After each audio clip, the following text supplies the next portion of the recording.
পাখোয়াজ শঙ্খ ঘোষ। বহুদিন ছিল আগুন খেলার দিন, বহুদিন ছিল জলোৎসবের তোড়, বহুদিন ছিল পথে পথে উড্ডিন, বহুদিন কত রাত হয়ে গেল ভোর। শূন্যতা এসে শূন্যতে ছিল মিশে, একাকার সেই পূর্ণতা থেকে কত বহুদিনকার দিনানুদিনের বিষে অকাতর ওই মুখ ছিল উদ্গত। সে মুখের কোনো সীমানা ছিল না যেন, একালে ওকালে ছড়ানো হাজার সাজে মূর্ছিত হয়ে পড়ে গেল সব জ্ঞান আধরাত্রির দুরাগত পাখোয়াজে।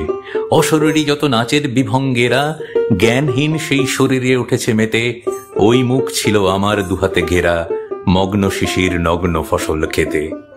ছন্দ আমার বুকের বাঁপাশে এসে তুলে আনে আজ সেই রাত্রির ভার, ও যদি ঘুমোয় ঘুমুক না অক্লেশে, ভালোবাসি ছাড়া কি বা ছিল বলবার।